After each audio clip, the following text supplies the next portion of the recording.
친애하는 국민 여러분, 저는 북한 공산 세력의 위협으로부터 자유 대한민국을 수호하고 우리 국민의 자유와 행복을 약탈하고 있는 파렴치한 종북 반국가 세력들을 일거에 척결하고 자유 헌정 질서를 지키기 위해 비상계엄을 선포합니다.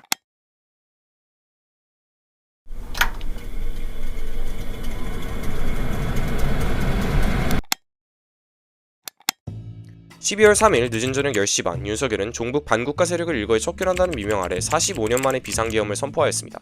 정치평론가들과 학자들은 45년 만의 계엄령이라는 초유의 사태를 두고 그 원인이 무엇인지에 대해 의견이 분분합니다. 일각에서는 명태균 수사를 계엄령의 원인으로 보고 있습니다.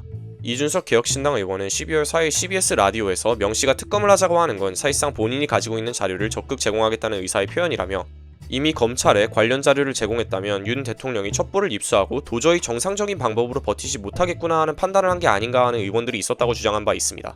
한편 김민석 민주당 최고위원은 4일 MBC 라디오에서 헌정질서를 무너뜨려서라도 쉽게 말해서 김건희 특검을 저지하겠다라는 광적 집착이 낳은 상황이 결국은 온 것이라고 언급하였습니다. 성한용 기자는 이와 같은 해석이 너무 이성적이고 합리적이라는 약점이 있으며 계엄령 선포의 진짜 원인은 윤석열이 감정적이고 즉흥적인 성격이 있다고 주장하였습니다. 제가 볼 때 제시된 견해는 모두 각자의 층위에서는 타당합니다. 특정 사태는 여러 층위, 심리학적, 신경생리학적, 정치적, 사회역사적 층위를 가지고 있으며 따라서 사태를 총체적으로 이해하기 위해서는 이들 개별적 층위에 대한 구체적인 분석이 요구됩니다. 그러나 사태의 모든 층위가 동등한 지위를 가지는 것은 아닙니다.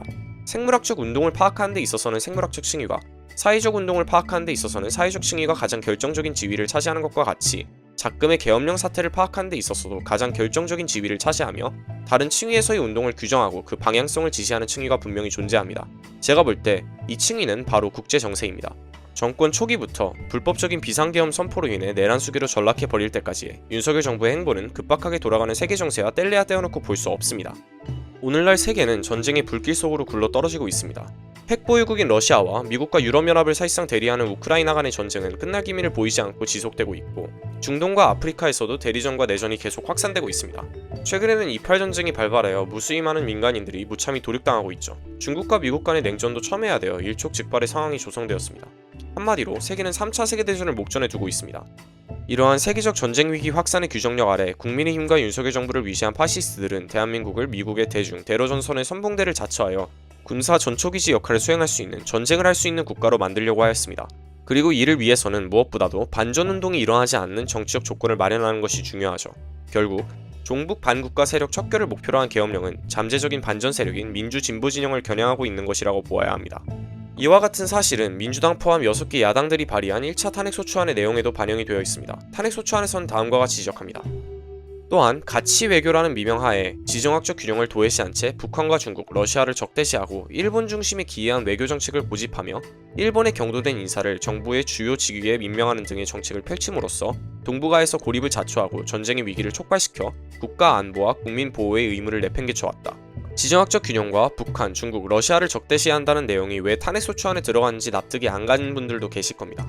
분명 윤석열의 불법적인 비상계엄 선포가 쟁점이 되어야 할 텐데 북중러에 대한 적대며 지정학적 균형이며 일본 중심의 외교 정책이며 하는 내용은 난데없이 왜 들어가게 되었을까요? 그건 윤석열의 비상계엄 발동이 윤 정부의 지금까지의 북중러에 대한 적대로 일관된 대외 정책과 무관하지 않기 때문입니다. 후술하겠지만 북중러에 대한 적대 정책은 오히려 비상계엄 발동의 근원이라고 보아야 합니다. 이를 이해하기 위해서는 먼저 미국 중심의 세계 질서가 어떻게 재편성되고 있는지, 둘째로 그러한 재편성 과정 속에서 미국의 동아시아 대외 정책은 어떻게 정립되어 있는지, 그리고 마지막으로 윤석열 정부가 어떻게 미국의 동아시아 대외 정책 기조에 편승함으로써 자신의 정책 입지를 다지고 있는지에 대해 알아야 합니다. 영상 하단 설명란에 타임라인이 있으니 관련 배경 지식이 불필요하신 분들은 필요한 부분만 골라서 들으셔도 좋을 것 같습니다. 본론으로 들어가기에 앞서 몇 가지 유의점을 짚고 넘어가겠습니다. 먼저 미국은 대외적으로 윤 정부와 거리를 두른 발언을 한 바 있습니다. 그러나 이를 있는 그대로 수용하는 것은 국제정치를 분석하는 데 장애물로 작용합니다. 매개 나라에 있어 외교적 언사는 그 나라의 이미지 관리를 위한 것이며 나라들 간의 실제 소통과 교섭은 주로 물밑에서 이루어지기 때문이죠. 이번 계엄령에 대한 미국의 실제 의중을 파악하기 위해서는 미국 정부의 대외적인 계엄령 규탄 외에 물밑 외교 채널에서 어떤 이야기가 오고 가고 있는지를 알아야 하지만 이에 대해서는 일반 시민들이 알 방법이 없기 때문에 이를 다루는 것은 매우 부적절합니다. 음모론으로 빠질 가능성도 매우 높고요. 실제로 많은 국제정세 외교 전문가들은 물 및 외교에 대한 억측에 기반한 분석을 빙자한 음모론을 내놓고 있습니다. 따라서 저는 오직 공식 문건으로 공개된 내용들이나 논문, 기사들에 나온 내용들의 근거에서 논지를 전개하고자 합니다. 둘째로 본 영상은 비상계엄 사태의 전개 과정이나 그 구체적 내용에 대해 다루고 있지 않습니다. 이에 대해서는 다른 수많은 자료와 영상들이 나와 있기에 제가 다시 다루는 것은 불필요하다고 보았습니다. 본 영상은 단지 비상계엄 발동의 국제 정치적 배경을 다룰 뿐입니다. 12.3 비상계엄 사태의 전개 과정과 전말에 대해 알고 싶으신 분들은 뉴스타파의 12.3 내란 사건 막전 마크와 PD수첩의 긴급 취재 서울의 밤 비상계엄 사태를 참고해 주시기 바랍니다. 그러면 이제 본론으로 들어가 봅시다. 팍스 아메리카나, 이는 팍스 로마나에서 따온 말로 미국의 힘에 의해 장기간 지속되는 평화를 가리킵니다.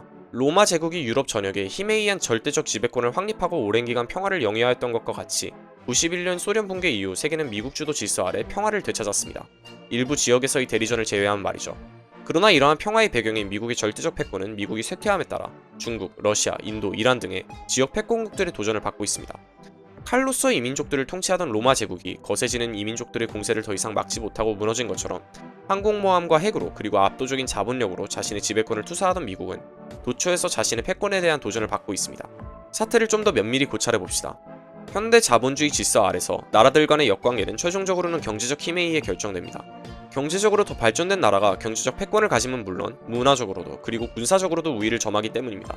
이는 문화 패권이 민족 문화를 유포시킬 수 있는 정보통신수단을 필요로 하기 때문이고 군사적 패권은 군수품의 생산량과 그 기술적 수준에 의존하기 때문이죠. 미국의 경우 오늘날 미국 문화가 이토록 보편화되고 세계 문화를 선도하는 지위에 등극한 것은 실리콘밸리의 물질 기술적 배경이 그것을 뒷받침하고 있기 때문이며 미군이 세계 최강의 군대일 수 있었던 것은 다른 무엇보다도 미국이 오랜 기간 다른 나라들에 대한 절대적인 경제적 우위를 지니고 있었기 때문입니다. 만일 경제적 역관계가 나라들 간의 전체적인 역관계와 조응할 시 경제적 우위를 지닌 나라의 패권은 유지되며 그 밑에서 힘에 의한 평화가 오랜 기간 보존됩니다. 그러나 만일 전체적인 역관계와 경제적 역관계가 비조응하게 된다면, 즉 경제적인 역관계가 변화하여 전체 역관계와 다르게 정립되어진다면 평화는 깨지고 전쟁의 시대가 돌아오게 되는 것이죠. 이는 전체적인 역관계가 경제적인 기초를 가지기는 하지만 문화적, 군사적, 정치외교적 역관계에 의해 매개되어 있다는 사실과 관련이 있습니다. 경제적인 역관계는 정치외교, 문화, 군사의 층위에 반영되어야만 나라들 간의 전체 역관계에 반영되게 됩니다. 그리고 외교적, 문화적, 군사적 요인은 경제적 요인에 대해 상대적 자립성을 지니는데 이는 기존 패권국이 경제적으로 우위를 상실했다고 해서 곧바로 외교 패권과 문화 패권 그리고 군사 패권을 상실하게 되는 것이 아니며 되려 그 패권을 통해 자신보다 경제적으로 부강해진 신흥 강국을 억누르고자 한다는 것입니다. 따라서 팍스 아메리카나의 붕괴는 자본주의의 불균등 발전에 의해 변화된 나라들 간의 경제적 역관계가 정치적 층위로 현상하는 과정이라고 볼 수 있습니다. 경제적 후발주자들이 미국을 따라잡으면서 그들의 경제적 역관계는 뒤바뀌었는데 정치 군사적으로는 먼저 발전된 나라인 미국이 여전히 패권을 쥐고 있기에 후발주자 나라들이 미국에게 도전하게 된다는 것이죠. 패권국은 이에 맞서 신흥 강국의 도전을 억누르고 자신의 패권을 유지하기 위해 가지고 있는 모든 정치적, 경제적, 외교적, 군사적 수단을 총동원합니다. 그렇게 양측 간의 대립은 격화되고 결국 전쟁이 발발하게 됩니다. 외교 이론가들은 이러한 현상을 투디키데스의 함정이라고 일컫습니다. 고대 그리스 시기 기존 맹주 스파르타가 부상하는 아테네를 경제하는 과정에서, 즉 스파르타와 아테네 양자 간의 세력 이전 과정에서 전쟁이 발발했던 것처럼 오늘날 미국과 신흥 강국들 간의 세력 이전도 폭력을 수반한다는 것입니다. 이제 미국과 중국 간의 경제적 역관계의 역전에 대한 실증적 근거들을 살펴보면서 미국의 경제적 우위가 어떻게 무너지고 있는지에 대해 알아봅시다. Center for Economics and Business Research에서 내놓은 통계와 국민 총생산 전망에 따르면 2005년 중국의 GDP는 명목 GDP 기준 2조 2,900억 달러였던 반면 미국의 GDP는 13조 370억 달러였습니다. 두 나라 간의 GDP 격차는 점차 줄어들어 2010년에는 6조 340억 대비 14조 9,920억 달러로 2019년에는 14조 4,020억 달러 대비 21조 4,330억 달러가 되었으며 2020년에는 14조 8,610억 대비 20조 8,070억 달러로 미중 간의 GDP 격차가 약 6조 달러 정도의 차이로 좁혀졌죠. CEBR에서는 2030년을 기점으로 중국 GDP가 미국의 그것을 뛰어넘을 것이라고 전망하고 있습니다. Purchasing Power Parity 혹은 통화의 구매력을 반영한 구매력 평가 기준으로는 중국은 이미 미국의 GDP를 뛰어넘은 지 오래입니다. 2023년 중국의 GDP는 31조 2,270억 달러에 달했지만 미국의 GDP는 이에 약 7조 가량 뒤처지는 24조 6,620억 달러에 머물렀습니다. GDP 통계는 서비스업이나 금융업과 같은 비생산 부문에 의해 전유된 가치액을 사회적 총가격 계산에 포함시키고 또 최종 생산물의 가치에 내포된 생산자의 가치 또한 배제하지 않고 통계에 포함시켜 중복 계산 및 경제 규모 과대평가의 문제가 있습니다. 디플레이터를 통해 명목 GDP로부터 실질 GDP를 도출하는 과정도 제한성을 가지고 있고요. 따라서 나라들 간의 생산력 규모를 비교하는 데 있어서는 GDP보다도 생산량 증대에 정비례하는 에너지 소비량이 더 나은 지표가 될 수 있습니다. 물론 생산기술 발전으로 에너지 효율이 높아지게 되면 에너지 소비량도 저하되어 이 지표 또한 한계가 없진 않지만요. 이러한 이유로 말크스 경제학에서는 주로 전기 소비량을 생산력 규모를 가늠하는 지표로 사용합니다. 그럼 중국과 미국 각 나라의 전기 소비량에 대해 알아봅시다. 중국의 총 전기 소비량은 2023년 기준 8,392TWh로 세계 전력 소비의 3분의 1의 비중을 차지하고 있으며 미국의 전기 소비량 4,065TWh의 2배에 달하였습니다. 즉, 전기 소비량 지표를 통해 보았을 때 중국의 생산력 규모는 미국의 생산력 규모의 2배가 된다는 것입니다. 이뿐만이 아닙니다. 중국은 과학기술적 진보에 있어서도 미국에 앞서고 있습니다. Australian Strategy Policy Institute에서는 국방, 에너지, 환경, 인공지능, 생명공학, 로봇공학, 사이버 등의 경제와 군사력 발전에 있어 가장 중요한 기술 분야에서 중국이 미국을 앞서고 있다는 분석을 내놓은 바 있습니다. ASPI는 인용수 상위 10%의 논문수와 학자 개인이 된 논문에 인용된 수를 측정하는 H-인덱스를 기준으로 주요 기술 분야에서 어느 나라가 기술 연구에서 더 앞서고 있는지를 계산한 뒤 이를 기준으로 기술 독점 리스크를 내놓았습니다. 높은 리스크는 한 나라가 특정 기술 분야 관련 상위 10위 이내 연구기관 중 8개 이상의 기관을 보유하고 있고 다른 나라의 연구에 비해 3배 이상 앞서고 있는 경우를 의미하며, 중간 리스크는 상위 10위 이내 연구기관 중 5개 이상의 기관의 보유, 그리고 다른 나라의 연구 대비 2배 이상 앞서고 있는 경우를 의미합니다. 낮은 리스크는 이러한 조건이 충족되지 않은 경우를 의미하고요. 그럼 이제 결과를 봅시다. 국방, 우주, 로봇공학, 운수 부문 중 중국은 항공엔진, 드론, 수원 및 협동로봇, 자율 시스템 기술에서 1위를 점하고 있습니다. 이 중 항공엔진과 드론, 수원 및 협동로봇 기술에서 중국의 기술 독점 리스크는 중간으로 평가되었습니다. 인공지능, 컴퓨터, 통신 분야에서 중국의 기술적 우세는 훨씬 더 두드러집니다. 중국은 5G와 6G 등 통신기술, 광무선 통신, 인공지능 알고리즘과 하드웨어 가속, 분산 원장 기술, 데이터 분석, 머신러닝, 사이버 보안 기술 등의 분야에서 우위를 점하고 있으며 해당 분야에서의 기술 독점 리스크도 대체로 높은 것으로 평가되었습니다. 미래 재료 부문에서도 중국은 타국에 비해 압도적인 연구 우위를 점하고 있습니다. 중국은 나노 재료 및 제조, 코팅, 스마트 재료, 복합 재료, 메타물질, 가공 공정, 폭발물 등의 재료, 미네랄 추출 및 공정, 자석 및 초전도체의 분야 등에서 앞서고 있고, 특히 나노 재료 및 코팅 기술 분야에서 중국의 기술 독점 리스크는 높다고 평가되었습니다. 이처럼 중국은 생산력 발전 수준에 있어서 양적으로도, 그러니까 절대적인 산업 기반 규모 상으로도, 그리고 질적으로도, 즉 생산기술 수준에 있어서도 미국을 앞지르고 있는 상황입니다. 그러나 앞서 언급하였듯이 경제적 우위가 곧바로 중국과 같은 신흥 강국의 패권 장악을 담보하지는 않습니다. 미국은 여전히 정치 군사적, 사상문화적 우위를 점하고 있으며 이를 기반으로 여전히 세계 패권을 유지하고 있기 때문이죠. 따라서 경제적 역관계가 역전된 조건 아래서 미국과 신흥 강국들 간의 대립에 첨예해야 하는 필연적이라고 볼 수 있습니다. 팍스 아메리카나의 기본 전제인 미국의 절대적인 경제적 우위는 깨지고 이제 기존에 확보해놓은 정치 군사적, 이데올로기적 우위를 가지고 신흥 강국들의 도전을 억눌러야 하는 상황이 조성된 것이죠. 바야흐로 팍스 아메리카나의 붕괴가 시작된 것입니다. 미국이 중국을 포함한 지역 패권국과 충돌하고 있는 주요 지역으로는 크게 3곳, 중동, 동유럽, 동아시아가 있습니다. 먼저 중동에서 미국은 지역 맹주가 되려는 이란과 첨예하게 대립하고 있고, 동유럽에서는 나토와의 군사적 완충지대를 확보하려는 러시아와 대립하고 있으며, 동아시아에서는 경제력을 무기 삼아 헤게모니를 거머쥐려는 중국과 대립하고 있습니다. 최근 동유럽에서의 러우 전쟁과 중동에서의 이팔 전쟁 또한 미국의 패권이 해체되고 새로운 힘의 균형이 정립되는 과정이 폭력적으로 관철되는 것이라고 보아야 합니다.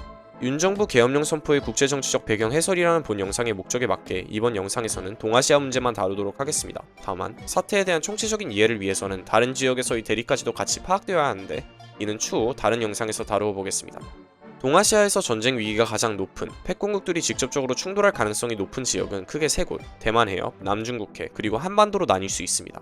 이들 지역은 모두 미중 양국이 동아시아 전역에 대한 패권을 장악하는 데 결정적인 곳으로 1. 원료, 연료나 반도체 등 주요 생산재 공급망의 한 부분을 이루고 있거나 2. 지정학적 요충지로서 상대를 군사적으로 압박하는 데 필요한 곳들입니다. 이제 이곳들이 어떤 의의를 가지고 있는지 개별적으로 고찰해봅시다. 남중국해는 지정학적으로도 경제적으로도 매우 중요한 수역입니다. 경제적 관점에서 보았을 때 남중국해에는 석유 110억 배럴과 5조 3,802억 세제곱미터의 천연가스가 매장되어 있으며 주요 어업활동 수역이기도 합니다. 또 지정학적으로 보았을 때는 미국의 대중 해상 봉쇄선의 한 축을 이루는 곳이죠. 이에 대해 미국 의회 조사국은 남중국해 관련 보고서에서 다음과 같이 지적합니다. 미국과의 충돌이 발생하지 않는 한 남중국해 중국기지, 더 일반적으로는 중국이 근해 지역을 지배하거나 통제하는 것은 중국이 일상적으로 다음 중 하나를 수행하는 데 도움이 될 수 있다. 1. 지중해의 2배가 넘는 면적의 수역인 남중국해에서 어업활동, 석유 및 가스 탐사활동, 해저인터넷 케이블 설치 작업의 통제. 2. 남중국해에 접한 다른 국가들에 대해 강요, 협박, 또는 정치적 압력을 가하는 행위.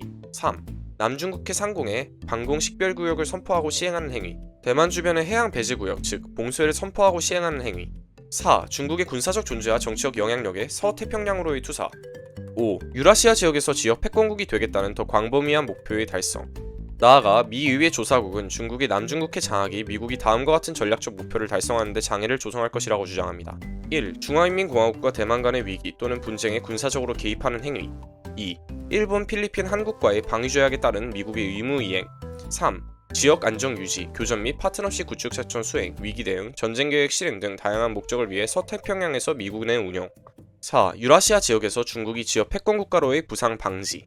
미국에게 있어서 남중국해는 대만, 필리핀, 일본, 한국으로 이어지는 미국과 연합국들의 대중전선의 일부를 이루고 있으며 그곳이 뚫리게 되면 대만이 위태로워지게 됩니다. 대만에 대한 해상봉쇄가 용이해지게 되니까요. 또한 베트남과 말레이시아, 필리핀 등 동남아시아 국가들이 중국의 군사적 헤게모니를 인정할 수밖에 없는 상황이 조성되게 되는데 이들 국가들은 모두 남중국해 부근에 있어 남중국해에 대한 중국의 해군력 투사에 직접적으로 영향을 받을 것이기 때문이죠. 더불어 남중국해는 아시아 나라들의 주된 에너지 보급선 중 하나이기도 합니다. 다음을 봅시다. 첨부된 지도를 보시면 중국과 기타 지역에서 나온 석유 및 LNG 등의 에너지 자원이 모두 남중국해를 거치고 있는 것을 확인할 수 있습니다. 만일 중국이 남중국해를 완전히 지배하게 된다면 미국의 전통적 우방국인 필리핀, 대만, 일본 그리고 한국에 대한 중국의 영향력은 매우 강화될 것이고 반면 미국의 입김은 그만큼 감소할 텐데 이는 중국이 에너지 자원의 길목을 틀어쥐고 이를 나라들을 강하게 외교적으로 압박할 수 있게 되기 때문이죠. 따라서 중국은 남중국해에서 영해선을 확장하고 배타적 경제 수역을 넓히려는 시도를 하면서 남중국해 일부에 대한 배타적 경제 수역을 주장하는 다른 동남아시아 나라들과 충돌을 빚고 있으며 이와 동시에 이들 나라들과의 교섭을 통해 무력 충돌 없이 남중국해에 대한 지배권을 확대해 나가는 방향으로 나아가고 있습니다. 이에 맞서 미국은 한편으로는 항해의 자유를 주장하며 동남아시아 국가들과의 연계 속에서 중국을 군사적으로 견제하고 다른 한편으로는 중국과 동남아시아 국가들 간의 교섭을 음으로 양으로 방해하면서 중국을 외교적으로 견제하고 있습니다. 이제 남중국해를 둘러싼 미중 양국의 행보를 면밀하게 살펴봅시다. 먼저 중국의 행보에 대해 살펴봅시다. 미 의회 조사국에 따르면 중국은 남중국해에서 살라미 전술을 채택하고 있습니다. 살라미 전술이란 그 자체로는 높은 수위에 대응을 하기 어려운 일련의 행동을 연속적으로 전개하면서 현 상태를 점차 주체에게 유리하게 만드는 전술을 의미합니다. 살라미 전술은 평화와 전쟁 사이에 놓인 상대방에 대한 정치 군사적 압박으로 특징지어지는 흑색지대 작전으로 특징지어집니다. 중국의 이러한 흑색지대 작전에는 영해선 기준의 점진적 확장, 해군 및 해경활동 영역의 점진적 확대, 그리고 무엇보다도 인공섬과 기지 건설이 있습니다. 중국은 영해권을 주장하기 위해 인공섬을 대대적으로 건설하는 한편 미 해군의 활동을 견제하기 위해 도처에 기지들을 건설하고 있습니다. 2020년 기준 남중국해에서 중국의 기지 건설 현황은 다음과 같습니다. 기지 배치를 보면 중국은 남중국해 전역에 걸쳐 군사력을 투사하기 위해 북부에 헬리패드 5개, 소규모 항구 3개, 레이더 기지 6개, 대규모 항구 3개, 미사일 플랫폼 1개, 비행장 1개를 건설하였습니다. 남부에서는 항공장 4개, 헬리패드 8개, 대규모 항구 3개, 소규모 항구 4개, 레이더 기지 7개, 미사일 플랫폼 3개가 건설되었고요. 이 외에도 미 의회 조사국은 중국이 다음과 같은 회색지대 작전들을 시행하고 있다고 지적합니다. 2012년 남중국해 내 스카러버 암초에서 중국과 필리핀 선박이 대치한 이후 중국이 암초와 어장에 대한 접근을 사실상 통제하기 위해 취한 조치, 중국 해안경비대의 잦은 순찰, 일부 관측통들은 이를 괴롭히는 작전이라고 부름, 스프래틀리 제도의 세컨드 토마스 숄에서의 소규모 필리핀 군대에 대한 중국의 압력, 중국인 휴가객과 파라셀의 영구 정착촌을 포함하여 중국이 점유하고 있는 남사군도 내 일부 부지에 중국 민간인의 증가, 일부 군사 시스템의 남사군도에 새로 건설된 기지로의 이동. 그러나 중국의 남중국해 지배권 확립 시도가 이처럼 군사력 투사와 압박으로만 이루어진 것은 아닙니다. 중국은 필리핀 등 이해관계가 얽혀있는 나라들과 협상을 시도하며 사태를 물론 자신들에게 유리하게 평화적으로 해결해 나가려는 시도 또한 해나가고 있습니다. 2002년 11월 중국은 이미 남중국해 관련 필리핀을 포함한 아세아 국가들과 공동 성명을 발표한 바 있습니다. 1982년 유엔 해양법 협약을 포함하여 보편적으로 인정되는 국제법 원칙에 따라 직접 관련된 주권 국가들이 우호적인 협의나 협상을 통해 무력 위협이나 사용에 의지하지 않고 평화적인 방법으로 영토 및 관할권 분쟁을 해결할 것을 약속한다. 여기서 직접적으로 관련된 나라들 간의 협상이 강조된 것은 미국의 개입을 봉쇄하려는 시도라고 보아야 합니다. 이처럼 중국은 한편에서는 회색시대 작전을 통해 주변국들을 압박하는 한편 외교적 협상을 통해 남중국해에 대한 자신들의 지배권을 공고히 해나가고 있습니다. 이제 미국이 이에 대해 어떻게 대응하고 있는지에 대해 알아봅시다. 먼저 트럼프 행정부의 전략을 살펴봅시다. 트럼프 행정부의 남중국해 전략은 남중국해에서의 중국의 활동을 폭로하고 남중국해에서의 미국의 입장을 재확인하는 외교적 압박, 남중국해에서의 활동과 관련된 중국 기업과 관료들에 대한 경제 제재, 항해의 자유 작전과 미 해군의 대만 해협 통행 등을 통한 군사적 압박, 폭격기 정기 비행, 인도태평양 지역에서 미국의 군사력 강화, 작전 빈도 증대, 인도태평양 지역에서의 대중 군사작전 계획 및 개념 재정립, 남중국해에서 동맹국과 파트너국들의 개별적 집단적 2205 행동 장려 등으로 이루어졌습니다. 여기서 항해의 자유 작전은 미 해군과 공군이 정기적으로 시행하는 남중국해에서의 대중 군사훈련을 가리키며, 대만 해협 통행은 중국과 대만 사이의 해협을 미 해군이 정기적으로 통과함으로써 중국의 대만에 대한 군사적 압박 및 무력 시위를 사전에 차단하는 것을 목적으로 한 군사작전을 가리킵니다. 바이든 행정부 또한 트럼프 행정부의 기존 대중전략의 기조를 거의 그대로 계승하였습니다. 다만 바이든 행정부는 동맹국과 파트너국들과의 협조를 강화하고 중국을 외교적으로 고립시키는 데 품을 보다 많이 들였죠. 바이든 행정부는 특히 중국과 필리핀 간의 교섭을 방해하고 필리핀으로 하여금 중국을 적대하게 하는 데 많은 노력을 기울였습니다. 미국과 필리핀 간의 군사협력의 내용은 다음과 같습니다. 2023년 2월 미국과 필리핀 양국 정부는 2014년에 맺어진 방위협력 확대 조약의 조항을 확대하여 미국이 필리핀에서 4개의 군사시설에 추가로 접근하는 것을 가능케 하였습니다. 같은 해 4월 양국 정부는 이에 더해 4개의 군사시설에 대한 접근 권한을 추가로 제공하였죠. 같은 해 2월 미국과 필리핀은 2016년 두테르테 정부에 의해 중단되었던 남중국해 합동 순찰을 재개하였습니다. 필리핀 정부는 이에 더불어 일본과 오스트레일리아 정부와도 합동 순찰에 대한 회담을 진행했죠. 같은 해 3월 미국, 일본과 필리핀은 대중억제력을 강화하고 대만에서의 잠재적인 위기에 대비하기 위해 국방 관계자들이 참여하는 3자 프레임워크를 결성하기로 결정하였습니다.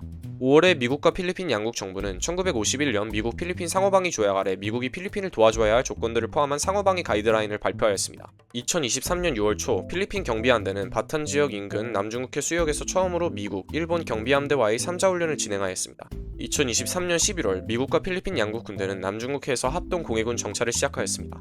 2024년 1월 미국은 대중억제력 강화를 위해 필리핀 공군기지의 대대적인 시설 개선을 약속하였습니다. 그리고 2024년 12월 5일 일본은 지역 안보 지원 계획의 일환으로 필리핀 해군력 강화를 위해 우리 돈 약 152억 원을 제공하기로 하였으며 6일 미국 인도태평양 사령부의 주도 아래 미국, 필리핀, 일본 3국이 남중국해에서 대규모 합동훈련을 벌였습니다. 이처럼 미국은 남중국해에서 중국을 정치군사적으로 견제하기 위해 전통적인 우방국들과의 협력을 강화해 나가고 있습니다. 이러한 일련의 과정들이 남중국해에서의 무력 충돌 가능성을 높이고 있다는 것은 두말할 나위 없고요. 여기서 우리는 미국과 필리핀 간의 이러한 군사적 협력이 마르코스 정부 아래서만 가능했다는 사실에도 주목해야 합니다. 전 정부였던 두테르테 정부는 미국과 거리를 두고 중국과의 관계를 개선하면서 남중국해 관련 문제에 있어서는 중국과의 신사협정을 맺기도 하였습니다. 미국 입장에서는 두테르테의 이러한 태도가 껄끄러울 수밖에 없는데, 남중국해에서 중국을 견제하고 대중포위망을 강화해 나가는 것이 한시가 급한 때 남중국해에서 중국 견제의 주축을 이루는 필리핀 정부가 협조하기는커녕 중국과 협정을 맺었기 때문이죠. 미 의회 조사국 보고서의 내용은 미국 정부의 두테르테 정부의 외교 기조에 대한 불만감을 노골적으로 보여줍니다. 앞서 언급했듯이 2021년 후반부터 특히 2022년 6월 30일 페르디난드 마르코스 주니어가 필리핀 대통령에 취임한 이후 필리핀은 가능한 한 중국과의 협력 방안을 모색하는 데 계속 관심을 보이면서도 남중국 해와 간에 중국에 맞서겠다는 의지를 반영하는 조치를 취하고 있다. 두테르테 대통령 재임 기간 동안 제한적이었던 미 필리핀 안보 협력이 마르코스 대통령 아래서 크게 강화되었다. 지금까지 나온 이야기들을 간략하게 정리해봅시다. 먼저 남중국해는 경제적으로도 지정학적으로도 미중 양국에게 있어 매우 중요한 전략적 요충지입니다. 미국에게 있어 중국의 남중국해 지배권 확립은 남중국해, 대만, 필리핀, 한국, 일본 등으로 이어지는 대중포위망의 균열을 의미하고, 중국이 대만에 대한 해상봉쇄를 용이하게 하며 한국, 일본에 대한 에너지 공급망을 중국이 틀어줄 수 있는 조건이 조성되기에 남중국해 지배권 문제는 미중 양국 모두에게 구군이 걸린 사활을 걸어야 할 문제로 됩니다. 중국은 남중국해 지배권 확립을 위해 한편으로는 인공섬과 기지를 건설하고 다양한 군사적 수단들을 수반하는 회색지대 작전을 통해 점차 시료지배 영역을 넓혀나가면서도, 다른 한편으로는 이해관계가 충돌하는 나라들과의 협상을 통해 사태를 자신들에게 유리하게 풀어나가려 들고 있습니다. 반면 미국은 이에 맞서 필리핀 등 전통적인 우방국들과 중국의 교섭을 방해하고 그들과의 군사적 협력을 통해 중국을 강하게 견제하고 있는 상황입니다. 지도를 봅시다. 지정학적으로 볼 때 대만은 동남아시아 나라들에 의해 둘러싸인 남중국해와 일본, 한반도 부근에 있는 동중국해의 가운데에 있습니다. 동시에 중국과 지리적으로 가장 가까운 미국의 우방국이기도 하죠. 따라서 대만은 중국의 군사력 투사를 저지하는 1차 저지선의 핵심 고리로서 위치합니다. 이에 대해 미 외교협회는 다음과 같이 지적합니다. 대만의 고유한 군사적 가치는 무시될 수 없습니다. 대만의 지리적 위치는 그 나라의 운명이 영내 세력균형을 상당 부분 결정하게 될 것임을 의미합니다. 대만이 중국의 통제 밖에 있고 미국의 동맹과 파트너가 첫 번째 돌연선에 배치되어 있기 때문에 중국 군대는 중국 해안 너머로 힘을 투사하는 데 어려움을 겪을 것입니다. 그러나 중국이 대만을 병합하고 수중 감시장치, 잠수함, 방공부대와 같은 군사자산을 대만에 배치한다면 미군의 영내 작전을 제한하고 결과적으로 아시아 동맹국을 방어할 수 있는 능력을 제한할 수 있을 것입니다. 대만이 중국의 통제 하에 있으면 미국이 인도 태평양에서 힘의 균형을 유지하거나 중국의 지역 지배를 막는 것이 훨씬 더 어려워질 것입니다. 대만은 미국의 대중 포위망 구성에 있어서 지정학적 의의만 가지는 것이 아닙니다. 대만의 경제적 의의 또한 매우 큰데요. 최근 중국은 신재생 생산력을 산업정책의 주요 목표 중 하나로 설정해놓고 그 일환으로 현대적인 생산기술적 토대 위에서 결정적인 역할을 수행하는 생산지인 반도체의 자금률을 높이기 위해 반도체 굴기에 품을 들이고 있습니다. 글로벌 반도체 장비 제조사 협회 SEMI에 따르면 중국은 올해 상반기에만 한국, 대만, 미국의 투자액을 모두 합친 것보다 더 큰 액수인 250억 달러를 반도체 제조 장비에 투자했습니다. 이에 맞서 미국은 중국 경제의 현대화를 견제하기 위해 첨단 반도체 장비의 대중 수출을 막고 있습니다. 올해 12월 2일 미국 정부는 첨단 반도체 장비와 고대역폭 메모리의 중국 수출을 금지하는 추가 제재안을 발표하였고, 첨단 반도체 수출 금지 대상 기업 리스트에 중국의 반도체 기업 24곳과 장비업체 100여 곳을 포함해 총 140곳을 추가한 바 있습니다. 미국은 이러한 반도체 제재의 일환으로 대만 TSMC의 첨단 반도체 중국 공급 중단을 명령하였습니다. 2021년 기준 전체 반도체 파운드리 시장 내에서 대만 TSMC의 시장 점유율은 56.7%로 절반가량을 넘습니다. 만일 반도체 공급망에 있어서 결정적인 역할을 수행하는 대만이 미국의 영향권 아래서 벗어나 중국과의 관계를 개선하고 반도체 대중 수출을 재개하게 된다면 미국의 대중 반도체 제재에는 거대한 구멍이 뚫리게 되는 것이기 때문에 대만은 경제적으로도 미중 양국에게 매우 중요할 수밖에 없죠. 따라서 미국과 중국은 대만을 각자의 방식으로 집어삼키기 위해 가진 노력을 다 동원하고 있습니다. 이제 미중 양국의 대만 관련 행보에 대해 구체적으로 살펴봅시다. 미국은 대만을 중국 본토의 궤도에서 완전히 이탈시켜 자신들의 대중 포위망에 적극적으로 가담하게 만들려고 하고 있습니다. 이를 위해 미국은 대만의 독립분리주의를 적극 조장하고 친미 성향 분리주의 정당인 민주진보당을 외교적으로 지원하고 군사적 협력을 강화한 등의 행보를 취하고 있죠. 미국이 어떻게 대만의 독립분리주의 정서를 조장하고 있는지에 대해 파악하기 위해서는 민주주의진흥재단이라는 조직에 대해 알아야 합니다. 민주주의진흥재단은 미국이 자국의 소프트파워를 투사하기 위해 만들어진 1981년 레이건 정부의 지원 아래 결성된 명목상 민간단체입니다. 여기서 제가 명목상이라고 강조한 이유는 해당 단체가 실제로는 미국 정부의 후원을 받는 관제단체이기 때문에 진정한 의미에서의 민간단체라고 볼 수 없기 때문입니다. 민주주의진흥재단은 주로 미국이 독재국가라고 규정한 미국의 적성국들 내에서 반정부 단체들을 재정적으로 지원하고 이들 단체들에게 전략 전술적인 방향성을 제시하는 활동을 하지만 중국을 포함한 일각에서는 이러한 활동들이 색깔혁명을 일으켜 반미 정권을 전복시키고 친미 정권을 수립하려는 목적을 가지고 있다고 비판하고 있습니다. 미국은 민주주의진흥재단을 통해 대만의 독립분리주의 세력을 지원하고 있습니다. 2022년 민주주의진흥재단과 대만 민주진보당은 세계민주주의운동 국제총회를 개최하여 대만 내 반중 성향의 독립분리주의 단체를 한데 모아 대만 민주주의의 회복력과 권위주의의 도전에 맞선 혁신을 강조하는 등 중국에 대한 견제 발언으로 해석될 수 있는 메시지를 내놓았습니다. 2023년 7월 민주주의진흥재단은 민주진보당 차잉문 총통에게 민주주의 봉사훈장을 수여하기도 하였습니다. 이와 더불어 민주주의진흥재단은 중국의 대만 선거 개입에 관한 여러 연구 프로젝트를 공동 주최하거나 지원하여 중국이 대만 국민당을 지원한다는 의혹을 확산시킴으로써 민주진보당을 직간접적으로 지원해주고 있습니다. 미국이 이러한 활동들에 힘입어 대만 내 독립분리주의 정서는 점차 강화되어 가고 있습니다. 다음을 봅시다. 현상 유지를 하고 결정을 유예하자는 견해는 점진적으로 줄어들어 2020년 이후 30% 이하로 떨어졌고 현상 유지를 하되 독립으로 나아가자는 견해는 점차 상승하여 25%대로 올랐었습니다. 반면 1995년에 20%대 가까이 되던 현상 유지를 하되 통일로 나아가자는 견해는 계속 감소하여 5%대로 떨어지게 되었죠. 중국인이 아닌 대만인의 정체성을 가지는 사람의 비중도 올라갔습니다. 1995년 자신을 대만인과 동시에 중국인으로 보는 사람의 비율은 50%를 넘었고 오로지 대만인으로 자신을 정치하는 사람들의 비율은 20%에 불과했으나 2005년을 기점으로 오직 대만인으로 정치하는 사람들의 비율이 더 높아지게 되어 2020년에 들어서서는 60% 이상의 사람들이 자기 자신을 대만인으로 정치하게 되었습니다. 이처럼 대만에서 독립분리주의를 지향하는 사람들의 비중은 점차 높아지고 있습니다. 이에 힘입어 대만 독립 및 분리 요구를 적극적으로 내세우고 있는 대만 민주진보당도 정권을 계속 재창출해내고 있고요. 대만 정부가 미국의 대중전선에 보다 적극적으로 편승하고 중국으로부터의 독립을 강하게 주장하는 등 중국이 영향권으로부터 벗어나는 모습을 보이자 중국은 전방위적으로 대만을 압박함으로써 심지어는 무력에 의존하면서까지 대만을 다시 자신의 궤도 내로 끌어들이려 하고 있습니다. 중국이 이러한 강경 기준은 올해 3월 5일 개최된 전국인민대표대회에서 대만과의 평화통일이라는 표현을 삭제한 것에서도 확인할 수 있죠. 미국 외교협회에서는 중국의 대만에 대한 압박 행보를 크게 4가지 종류, 정치외교적, 경제적, 군사적, 심리적인 것으로 구분하고 민진당 차잉원 정부 집권기 중 2022년 1월부터 2023년 4월까지 중국의 대만 압박 사례를 상세히 나열하였습니다.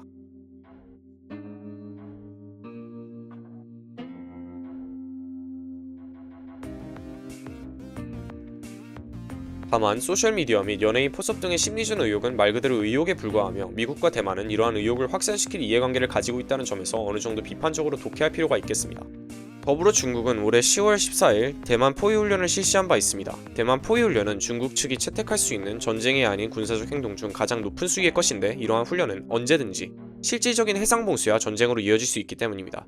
당시 훈련을 시행한 중국 인민해방군 동부정부의 리시 대변인은 중국의 대만 포위훈련이 독립도모 행동에 대한 강력한 충격과 공포이자 국가 주권과 국가 통일을 수호하는 정당하고 필요한 행동이라고 주장하였습니다.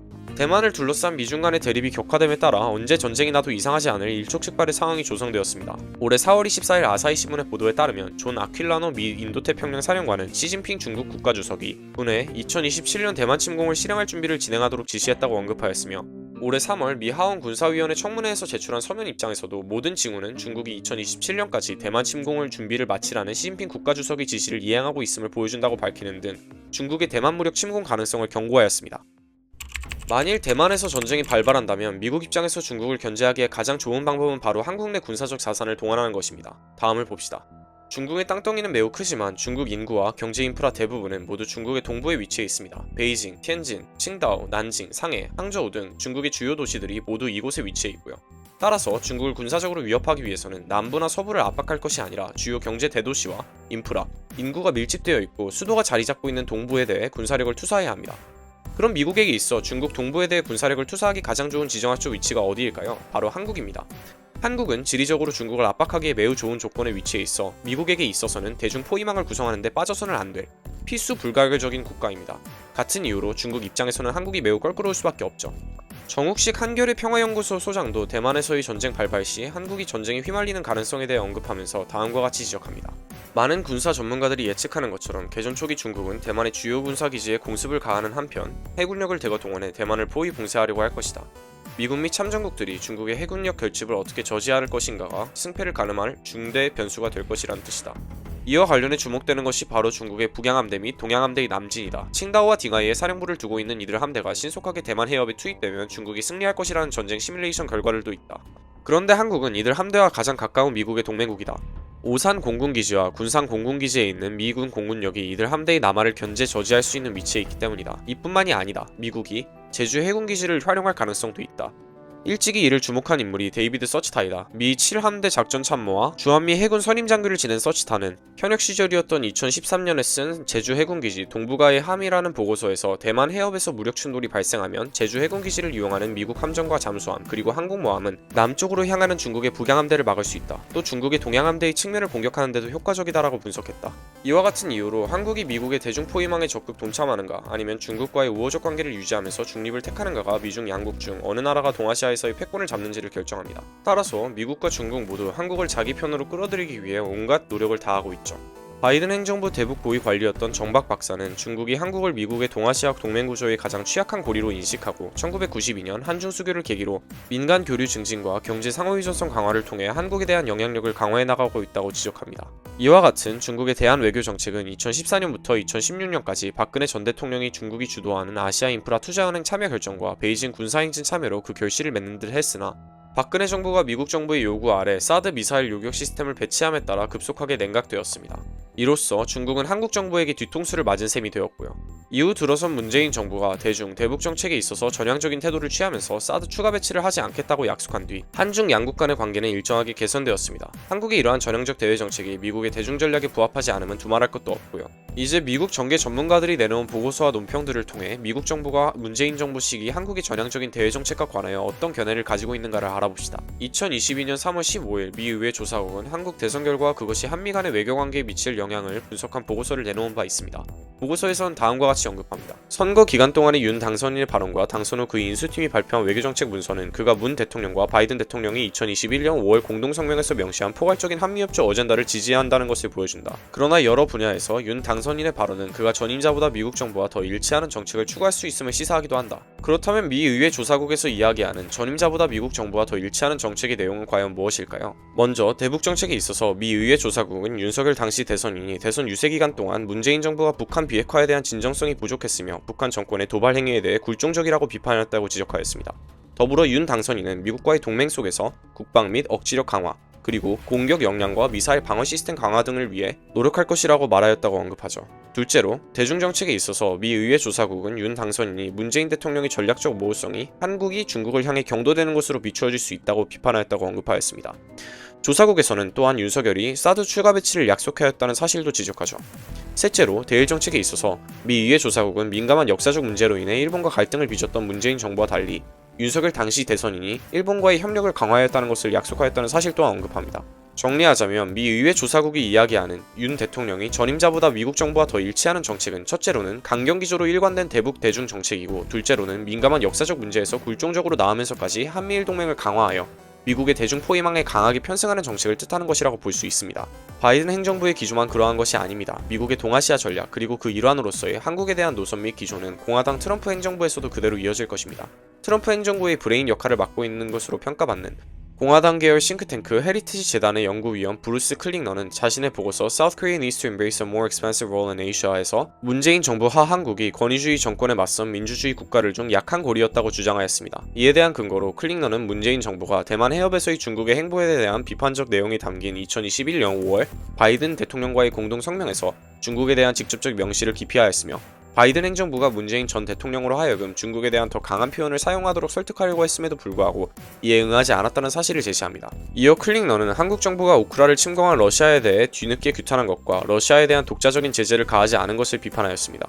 클링너가 보기에 윤석열 정부야말로 미국의 국익에 훨씬 더 부합하는 정부입니다. 그는 윤석열 대통령이 문재인 전 대통령과 확연히 다른 대외정책 기조를 세웠으며, 그가 중국과 북한의 위협에 굴하지 않고 한국의 국가안보를 훼손하지 않는 원칙적인 가치 중심 외교 정책을 도입할 것이라고 약속하였고, 또 미국과의 포괄적 전략 동맹의 강화의 필요성을 인식하고 있음을 긍정적으로 평가하였습니다.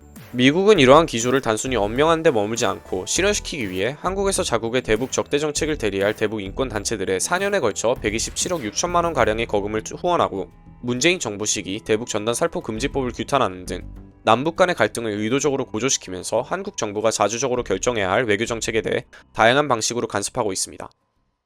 2022년 3월 10일 국민의힘 후보자 윤석열은 대통령에 당선되었습니다.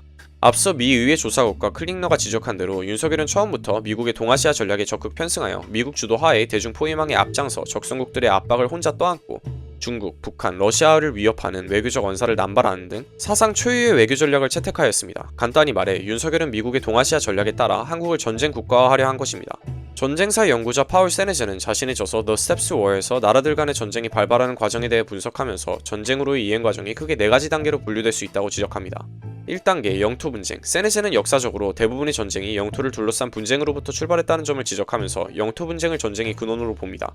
물론 이는 모든 영토 분쟁이 전쟁으로 이어진다는 것을 의미하지는 않습니다.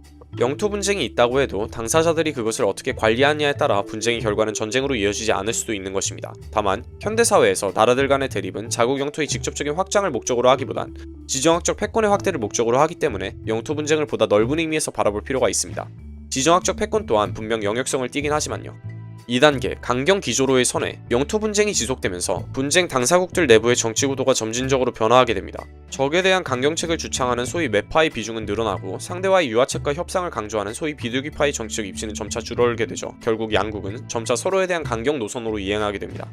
3단계 동맹 형성 및 군사력 강화. 서로의 위협을 확인한 분쟁 당사국들은 이제 자국을 적으로부터 보유해야 할 군사적 역량을 확보하기 위해서 군비를 증강하고 동맹을 맺게 됩니다. 세네제는 현실 정치에서는 군비 증강보다도 동맹 강화가 더 선호된다고 지적하는데, 이는 군비 증강의 비용 부담이 크기 때문에 그렇습니다. 3단계에서 전쟁의 위기는 더욱더 격화되는데, 이는 동맹국들이 각자의 분쟁을 떠안고 있어 서로가 서로의 분쟁 속으로 휘말리게 되기 때문입니다. 4단계 전쟁. 강대강으로 대치하던 분쟁 당사국들은 결국 자신들이 맺어놓은 동맹과 증강시켜놓은 군사력을 가지고 전하의 불길 속으로 뛰어들게 됩니다. 이들 단계들은 전쟁으로의 이행 과정에서의 시간적 순서에 따라 이리적으로 배열된 단계들은 아니며 전쟁 위기를 증폭시키는 나라들 간의 대립의 구성계기들을 가리킵니다. 따라서 실제 전쟁 위기의 격화 과정에 있어서는 1, 2, 3단계가 각기 되풀이되고 서로를 심화시키면서 종국적으로는 최종 단계인 전쟁으로 귀결되는 양상이 나타나게 되죠. 예컨대 3단계인 동맹 강화 및 군사력 강화는 곧바로 전쟁으로 이어지는 것이 아니라 양국 간의 대립이 첨예화와 강경 노선으로 이행인 2단계의 요인을 더욱 증폭시키고 2단계가 다시 3단계로 이어지는 등의 양상이 나타날 수 있는 것입니다. 윤석열 정부의 한국 전쟁 국가화 과정도 세네제의 전쟁 단계 이론을 가지고 분석해볼 수 있습니다. 세네제가 제시한 전쟁 이행 과정의 4단계를 통해 윤석열 정부가 어떻게 전쟁으로 나아가고 있었는가에 대해 알아봅시다. 한국은 미국과 군사동맹을 맺고 있어 한국의 다른 나라들과의 영토 분쟁은 일국적으로 해명될 수 없고 미국과 다른 나라들과의 분쟁의 한 부분으로서만 이해되어야 합니다. 그러나 이러한 국제적 역학관계는 이미 영상 앞부분에서 충분히 설명하였기에 여기에서는 생략하고 한반도 내에서의 분쟁만 다루는 것으로 하겠습니다. 한반도 내에서 가장 주된 분쟁은 다른 무엇보다도 남북 간의 분쟁입니다. 남과 북은 아직도 정전 상태에 있으며 군사적으로 첨예하게 대치 중입니다. 더불어 대한민국의 헌법 제3조는 대한민국의 영토는 한반도와 그 부속도서로 한다고 규정하고 있고, 그러한 법적 테두리 내에서 북한은 대한민국의 영토 중 일부를 불법적으로 점거하고 있는 반국가단체로 규정되기에 한국과 북한 양국 간에는 정상적인 외교관계가 성립될 수 없죠. 남북관계의 이러한 특수성 때문에 대북정책을 세우는 데 있어서는 세밀한 조정과 접근이 필요합니다. 북한과 한국 양국은 항상 초긴장 상태에 있기에 서로에 대해 조금이라도 잘못된 제스처를 취했다가는 곧바로 전쟁이 터질 수 있으니까요. 그러나 윤석열은 집권 초기부터 곧바로 문재인 정부의 대북정책 성과를 백지로 되돌리고 한반도를 전쟁 위기 속으로 몰아넣었습니다.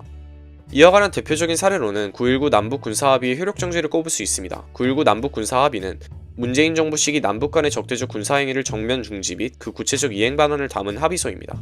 2023년 11월 21일 북한의 인공위성 발사를 빌미로 윤석열 정부는 9.19 군사합의가 금지하고 있는 군사분계선 일대의 정보 감시 활동을 재개하였습니다. 이는 곧바로 야권의 비판을 받았는데요. 22일 박성준 민주당 대변인은 서면 브리핑을 통해 9.19 군사합의 효력정지를 추진한 것은 윤석열 정권이다. 남에게 핑계대고 책임 돌리지 말라며 9.19 군사합의를 속전속결로 없애려는 정권의 태도를 보면 내년 선거를 앞두고 한반도의 불필요한 긴장을 고조시키려는 것은 아닌지 의심스럽기까지 하다고 윤 정부의 9.19 군사합의 파기를 강하게 비판하였습니다. 윤 정부의 9.19 남북 군사합의 일부 효력정지에 맞서 북한도 군사합의를 사실상 파기하는 수순을 밟았습니다. 북한 국방성은 대한민국 국들이 고의적이고 도발적인 책동으로 9.19 합의서가 이미 사문화된 지 오래라고 주장하며 북남 사이에 돌이킬 수 없는 충돌 사태가 발생하는 경우 전적으로 대한민국 것들이 책임지게 될 것이라고 하였습니다. 9.19 남북 군사합의가 백지화되고 한반도 내 군사적 긴장이 고조되자 남북은 서로 대북, 대남 전단을 살포하고 확성기를 통한 심리전을 재개하는 등 남북 양측 간의 대립이 심각하게 격화되었죠. 윤 정부가 들어서고 남북 양측 간의 대립이 격화되자 한국에서는 북한을 경계하고 적대하는 여론이 확산되기 시작했습니다. KBS 국민통일의식 조사 결과에 따르면 2021년 기준 최근 안보 상황이 불안하다고 답한 국민들의 비율은 56.1%였으나 22년에는 그 비율이 70.2%로 껑충 뛰었고 23년에 들어서서는 75.2%까지 올라갔습니다. 대북 적대 여론의 확산에 힘입어 대북 강경책을 주만하는 소위 매파들은 대북 유화책을 주장하는 민주진보 진영의 비둘기파들을 정치적으로 공격하고 친북, 종북으로 몰아붙이기 시작했죠. 특히 지난 총선 시기 민주진보 진영에 대한 국민의힘의 종북몰이가 심화되었습니다. 미디어오늘 이재진 기자는 다음과 같이 지적합니다. 지난 2월 22일부터 28일 오후 현재까지 일주일간 친북 세력과 민주당이 포함된 논평 제목을 나열하면 친북, 반미 세력에까지 국회 입성길 열어준 민주당, 국민의 준엄한 심판이 두렵지 않으십니까? 이재명 대표가 일신의 보호를 위해 국가를 판돈으로 걸고 있습니다. 반국가 세력의 국회 입성을 돕고 있는 민주당, 선거연합을 철회하십시오. 민주당의 통진당화는 그야말로 시간 문제입니다. 국민 여러분께서 이번 총선에서 반대한민국 세력에 대해 반드시 심판하여 정상적인 국회 권력을 바로잡아 주시길 부탁드립니다. 국민은 반국가적 위성정당 사태를 초래한 민주당에 그 원죄를 물을 것입니다. 야권 위성정당을 발판 삼아 국회로 입성하려는 반국가 세력들과 그 길을 터주려는 민주당을 용납해야 합니까? 민주당은 종북 세력과 공범이 되려는 것입니까? 등이다. 다행스럽게도 국민의힘은 총선에서 참패를 면치 못하였으며 민주진보 진영은 역대급 승리를 거두었습니다. 이는 윤석열 정부의 전쟁 준비 과정을 두고두고 발목 잡는 걸림돌로 작용하게 됩니다.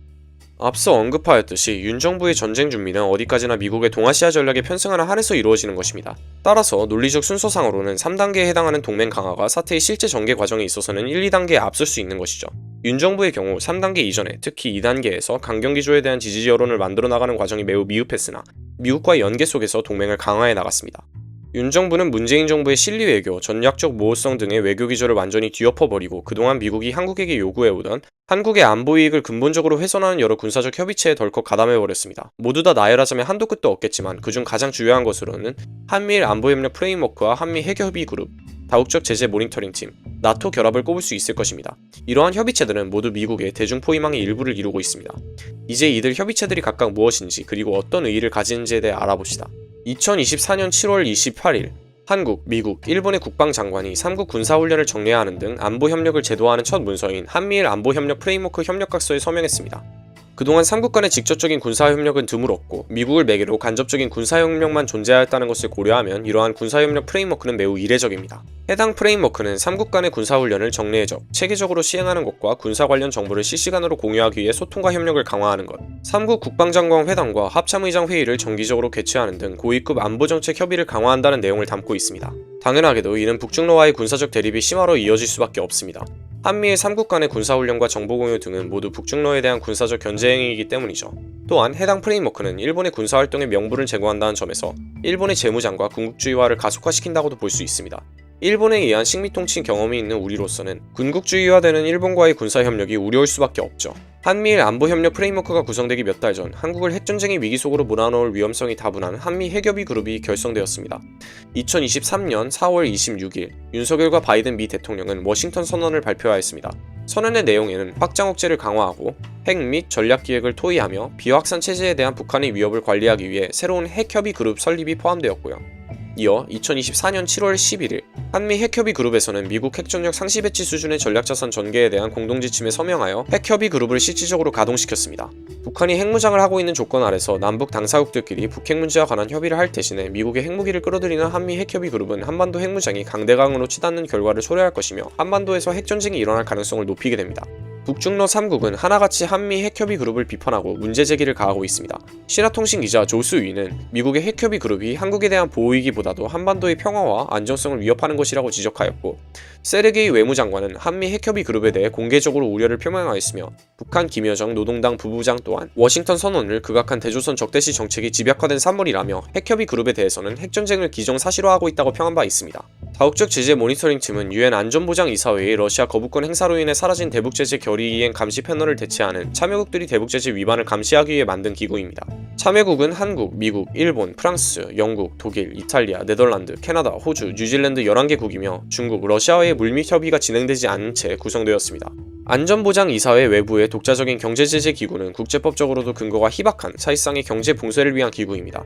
이 또한 북중러를 자극할 수밖에 없습니다. 먼저 대북제재는 북한의 입장에서는 해상봉쇄와 다를 바 없습니다. 따라서 안보리의 별도의 대북제재팀 구성은 북한을 심각하게 자극할 수밖에 없죠. 실제로 북한 최선희 외무상은 다국적 제재 모니터링팀이 존재 명분과 목적에 있어 철저히 불법적이고 비합법적이라며, 미국과 그의 맹목 추종하는 일부 국가들의 일방적 행태는 국제관계의 근간을 흔들어 놓고 세계 안전 환경을 심히 어지럽히는 위협적 존재라고 비난한 바 있습니다.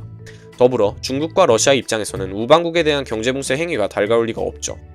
윤석열 정부는 발로 군사동맹으로 시작된 북대서양 조약기구 나토와의 연계를 강화해 나가고 있습니다. 2023년 7월 10일 윤석열은 나토 사무총장 옌스 스톨텐베르그와 면담하고 11개 분야 개별 맞춤형 파트너십 프로그램을 체결하였습니다. 이는 비정기적, 산발적으로 이루어졌던 나토와의 교류가 제도화된 것으로 한국이 발로 전선에 전격적으로 편입되게 되었음을 시사합니다. 이처럼 윤 정부는 미국이 요구하는 바대로 여러 군사협의체에 가담하여 한반도뿐만 아니라 동아시아 전체의 정치군사적 대립을 격화하는 데 일조하였습니다. 더불어 윤 정부는 중국에 맞서 호주와의 군사협력을 강화하고, 러우 전쟁 관련 러시아에 대한 경제 제재에 동참하고, 러시아에 대한 파병을 암시하는 등 주변국들을 자극하면서 한국이 자체의 힘으로 감당할 수 없는 극단적인 외교 환경을 조성해 놓았습니다. 앞서 윤 정부는 미국의 동아시아 전략에 편승해 의도적으로 전쟁으로의 이행 단계를 밟아 나가면서 한국에서의 전쟁 위기를 고조시키고 한국을 전쟁 국가로 만들고자 하였습니다. 그러나 총선 패배와 정권에 대한 비토 여론의 확산으로 2단계인 강경기조로의 선회가 미완의 상태로 남아있게 되자 윤 정부의 빌드업에는 심각한 차질이 빚어지게 되었죠. 거대 야당과 시민단체들, 즉 민주 진보 진영이 사사건건 방해하고 비판의 목소리를 높여왔으니까요. 이에 맞서 윤석열 정부는 국가 총력전으로 대응하였습니다. 국가 총력전이란 국가가 가진 국력을 총동원하여 수행하는 형태의 전쟁을 의미합니다. 따라서 총력전이 성립되기 위해서는 국론이 분열되면 안되고 통일되어 있어야겠죠. 국론이 분열되면 국력을 어느 한 곳에 총동원할 수도 없을 것이기 때문입니다. 2024년 8월 19일 미국과의 연합훈련인 을지 자유의 방패 연습이 시작되는 가운데 윤석열은 다음과 같이 언급하였습니다. 모든 구성원이 하나로 힘을 모으는 국가 총력전 태세가 필요하다. 전쟁의 양상이 과거와 많이 달라져 군과 민간의 영역을 명확하게 구분하기 어렵다. 현재 우리는 전 세계에서 가장 무모하고 비이성적인 북한의 도발과 위협을 마주하고 있다. 우크라이나 전쟁과 중동 지역 분쟁에서 보다시피 전쟁은 언제든 일어날 수 있다. 우리 사회 내부에는 자유민주주의 체제를 위협하는 반국가 세력들이 곳곳에서 암약하고 있다. 북한은 개전 초기부터 이들을 동원하여 폭력과 여론몰이 그리고 선전선동으로 국민적 혼란을 가중하고 국론 분열을 꾀할 것이다. 비이성적인 북한의 도발과 위협에 맞서 미국이 깔아준 판 위에서 대북, 대중, 대러 적대 외교를 밀고 나가면서 전쟁 준비로 나아가려던 윤석열은 민주 진보 진영의 반대에 부딪히게 되자 그들을 자유민주주의 체제를 위협하는 반국가 세력으로 규정하고 그들을 척결하고 모든 구성원이 하나로 힘을 모으는, 모두가 전쟁에 동의하는 국가 총력전 태세를 만들고자 하였습니다. 윤석열의 국가 총력전에는 크게 두 가지 빌드업이 있었는데요. 이는 국지전 준비와 민주 진보 진영의 척결입니다. 민주당 이기현 의원에 따르면 윤석열이 비상계엄을 선포하기 약 일주일 전 김용현 당시 국방부 장관이 김명수 합참의장에게 북에서 오물풍선이 날아오면 경고사격 후 원점을 타격하라고 지시하였다고 합니다. 여기서 원점 타격은 오물풍선을 날려보낸 곳, 즉 북한 본토에 대한 타격을 의미합니다. 김명수 합참의장은 전쟁을 우려해 끝내 김영현 장관의 지시를 따르지 않았으며 김 장관은 김 합참의장을 크게 질책한 것으로 알려졌습니다.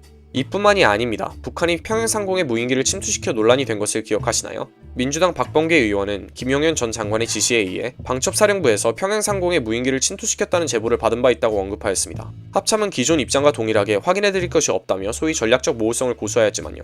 계엄 직후에도 윤 정부가 전쟁 준비를 하고 있다는 정황이 속속들이 드러나고 있습니다. 민주당 허영 의원에 따르면 12월 4일 0시 40분쯤 비상계엄 선포 이후 강원도 접경지에서 군복무 중인 아들을 둔 부모가 아들에게 여기는 상황이 매우 심각하다, 새벽에 군장하고 유서 쓰고 총 챙겨서 신해진지 구축하고 있다는 내용의 카카오톡 메시지를 받았다고 합니다. 비상계엄 당시 군사분계선 인근 강원도 양구군청에도 3군단 예하 21사단 소속 군인들이 군경 합동 상황실 운영을 위해 통합방위 상황실과 CCTV 관제센터를 방문해 군 관계자 4명이 상황실에, 2명이 CCTV 관제센터에 머물렀다고 합니다. 구체적인 목적은 확인된 바 없으나 양구군이 접경지역이라는 것을 고려하면 이 또한 국지전을 위한 준비였다는 추측을 해볼 수 있을 것입니다. 둘째로 윤석열은 불법적인 비상계엄을 통해 전쟁 준비 과정에서 자신을 반대하는 민주진보진영 일반을 척결하러 들였습니다. 전쟁을 준비하는 호정광들에게 있어서 민주주의는 언제나 거추장스러운 것입니다. 국민들의 대다수는 전쟁을 원하지 않고 자신들의 평화로운 일상이 지켜지기를 바라니까요. 민주주의 제도를 통해 이들의 목소리가 국정에 반영되게 된다면 전쟁 준비에는 차질이 생길 수밖에 없습니다. 미 의회 조사국 또한 1988년 군부 독재의 종식 후 지속된 한국의 민주화가 한국의 대외정책에 대한 여론의 영향력을 높였다고 지적합니다. 그렇다면 대외정책 수립에 있어서, 따라서 전쟁 준비에 있어서 부정적인 여론의 영향력을 깡그리 무시해버리고 전쟁 준비에 가해층 박차를 가할 방법에는 무엇이 있을까요? 바로 독재입니다. 민주주의 때문에 대외정책에 있어서 여론의 눈치를 보아야 한다면 그 민주주의를 없애버리면 되겠죠. 그리고 현재 한국의 정치제도 내에서 독재 정권을 수립할 수 있는 가장 좋은 방법은 대통령의 비상계엄 발동입니다. 불법적인 비상계엄의 근본 목적이 민주주의의 말살에 있었음은 포고령만 보아도 알 수 있습니다. 포고령에서는 일체의 정치활동을 금하고 있고 모든 언론과 출판을 계엄사의 통제 아래 둔다고 규정하고 자유민주주의 체제를 부정하거나 전복을 기도하는 일체의 행위를 금하는 등 윤석열을 위시한 내련 세력 외에 다른 모든 정치 세력을 말살하고 민주주의를 원천 차단하고자 시도한 것입니다. 이제 지금까지 나온 내용들을 정리해봅시다. 미국은 자신의 패권을 유지하기 위해 경제 대국이 된 중국을 억누르고자 여러 수단들을 동원하고 있습니다. 이는 동아시아에서는 남중국해, 대만, 그리고 한반도에서의 대립으로 현상하고 있죠. 특히 한반도는 지정학적 요충지이기에 미국은 한국이 자신들의 동아시아 전략에 더 적극적으로 가담하기를, 혹은 다른 말로는 전쟁 국가화 되기를 바라고 있었습니다. 그리고 그러한 요구에 부응해 한국을 전쟁 국가화하려던 윤석열은 민주 진보 진영의 반대에 부딪히자 그들을 정치적으로 말살해버리고자 하였습니다. 이를 위해 그는 국지전을 준비하고 비상계엄을 선포하여 결국 내란수계로 전락해버린 것이죠. 시민사회와 국회, 그리고 그 외 여러 숨은 민주시민들 덕분에 우리는 민주주의를 수호하고 내란수계의 기도를 분수할 수 있었습니다. 그러나 내란은 아직 종식되지 않았습니다. 내란수계도 처벌받지 않은 채 버젓이 남아있고 내란수계를 감싸준 내란 옹호정당 국민의힘도 해산되지 않은 채 그대로 남아있기 때문이죠. 우리는 한국 사회에서 다시는 민주주의를 위협하고 국민들에게 총뿌리를 들이대는 이번과 같은 사태가 재발하지 않게 하기 위해 파시즘적 잔재 세력을 청산하고 민주주의를 강화하기 위한 제도적 장치들을 마련해야 합니다. 이를 위해서는 먼저 대통령이 탄핵되어야 합니다. 우리는 쿠데타를 일으킨 대통령을 그대로 둘 수 없습니다. 2차 계엄 가능성을 완전히 종식시키기 위해서라도 내란수계 윤석열의 대통령 직무를 정지시키고 그가 가진 군 통수권을 박탈해야 합니다. 그리고 탄핵소추안 의결 후에도 헌법재판소가 탄핵소추안을 인용할 때까지 계속 목소리를 내야 합니다. 둘째로 내란수계 윤석열을 비호한 국민의힘은 위헌정당으로 해산되어야 마땅합니다. 작금의 사태는 국민의힘이 민주주의를 지향하는 정당이 아니며 군부 독재를 옹호하고 되돌리려는 시도를 하는 내란수계를 감싸주는 정당이라는 것을 만천하에 보여주었습니다. 이러한 정당은 한국의 민주적 기본 질서에 부합하지 않는 정당이기에 반드시 해산되어야 합니다. 셋째로 초유의 검찰 독재 정권이 윤석열 정권의 근원이었던 검찰, 군부, 국정원과 같은 파시즘적 국가기구들이 해체되고 검사장 직선제, 군과 정보기관 감시를 위한 시민참여기구 마련 등 관료기구의 민주적 통제를 위한 제도적 장치가 마련되어야 합니다. 선출직에 대한 국민 소환제 등 민주적 통제장치 또한 도입되어야 하고요. 넷째로 다시는 군사독재를 지향하는 파시즘 정당이 정치활동을 할 수 없도록 법적, 제도적 장치가 마련되어야 합니다. 독일의 반나치법과 같이 박정희, 전두환 군부독재를 미화하고 불법적인 쿠데타를 옹호하며 민주적 기본 질서를 부정하는 일체의 행위가 전면 금지되어 윤석열과 국민의힘과 같은 파시즘적 세력이 다시는 자라날 수 없도록 만들어야 합니다. 마지막으로 미중 간의 대립과 충돌에 휘말려 고래 싸움에 새우등 터지지 말고 철저한 자리외교, 실용주의 외교 노선을 밀고 나가야 합니다. 다소 의리가 없어 보이더라도 우리 경제와 안보에 도움이 되는 외교만을 해야지 자국민을 전쟁 위기 속으로 몰아넣는 외교가 다시는 있어서는 안 됩니다. 긴 영상 시청해주셔서 감사합니다.